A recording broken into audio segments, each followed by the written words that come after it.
I want to talk a little bit about the word mindfulness and what that means. People link meditation and mindfulness together, as they should, but they're very different things. And you can be mindful while meditating. You can be mindful while not meditating. And meditation is a way to strengthen your mindfulness muscle, I like to call it. And that mindfulness muscle is the ability to pay attention to your outside world and your inside world, be it a bird, a plane, a thought. And what you can do with mindfulness is you slowly and slowly, as you do more meditation, to work on that muscle, you can be more mindful of your actions, your reactions. And what I like to think about it is, and I've seen in myself, is that mindfulness muscle is a gap. And it's a gap between a response to a thing that happens. So that gap widens, your reaction is more in alignment with how you want to react if you looked back on your reaction and analyzed it, as opposed to how you react in the moment. You have more of a gap to be self-aware, to go, oh, that's not really actually that bad, or oh, what's the message there? You aren't the action. Just like when a thought comes through your mind that's spinning you out of control, or it's something that's a trauma that you can't get out, instead of it affecting your mood and as we've talked about before too, like affecting your whole body and making you sick through, sending like inflammatory proteins to your body, you can look at that thought and go, huh, interesting, and then it goes away. Or you can look at it and go, wow, what is that trying to tell me? Why am I thinking that? Interesting. And then it goes away. You can just look at it. And that's through meditation and through sitting with yourself and sitting with your emotions. You work that muscle up to be able to be more mindful. And the wonderful thing about mindfulness is it changes who you are. It changes how you interact with the world. So your relationships get better because you don't overreact to things that you typically would.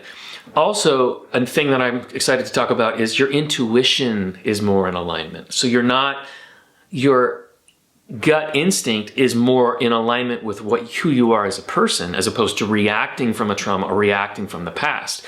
So if you have I definitely had this where I've had a gut instinct that was 100% wrong, but I thought it was the right thing, but I was just reacting from a trauma in my past. What you can do is you can see and feel the gut instinct in your body and go, okay, it's telling me to do X, Y, and Z.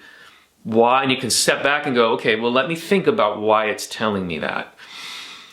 It's telling me to make this action. If I've made this action before, is it something that I got hurt by? And then you can go, oh, right, yeah, that's it. So my intuition is not in alignment. And it also changes the way that you interact with your day. You have so much more joy because you can see the things around you. You can feel the things around you. You're not hyper-focused on negative. You're not hyper-focused in your brain. You're present. People say that all the time, present. What does that mean? Present means that you are capable of taking in and being in the moment and not somewhere else in your mind or somewhere else in your body. You are seeing things and reacting from a truly aligned version of who you are. That is my take on what mindfulness is, and people might disagree, but that's my experience with it, and that's how I've felt it kind of shift inside of me and see my interactions with the world. Like, I'll go to a store, and one of the rules that I have that I think, I don't remember where I picked it up, but I love this little trick. When I'm checking out, I always look at the person in the eyes and make eye contact with them. And it changes everything about the moment. It's very interesting because you're connecting. And that's what mindfulness is. We're all one thing and we're connecting. Or I try to look at a situation and find the beauty in it or the joy in it. You could be in a really tough spot, but there's something there that you can find. There's something there that you can shift the energy, and that's the mindfulness muscle. And that is worked on through meditation.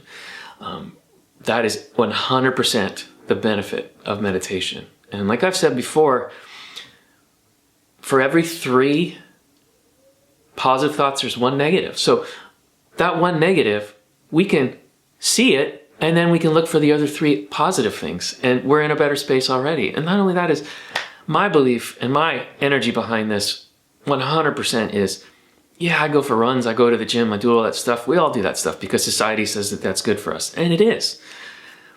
I also know deep in my soul that meditation is the equivalent, if not more important thing that you should be doing throughout your day. It doesn't take long, but that emotional intelligence and that mindfulness is going to change your life. So stigma around mindfulness has kind of been around for like 5 or 6 years. It's kind of this buzzword, like what the heck is it? I hope that was a little bit of an explanation of what it is, and we're going to dive more into how we get that muscle strengthened so that we can live a better life and interact with the world in a more peaceful and joyful way. Until next time, peace and love.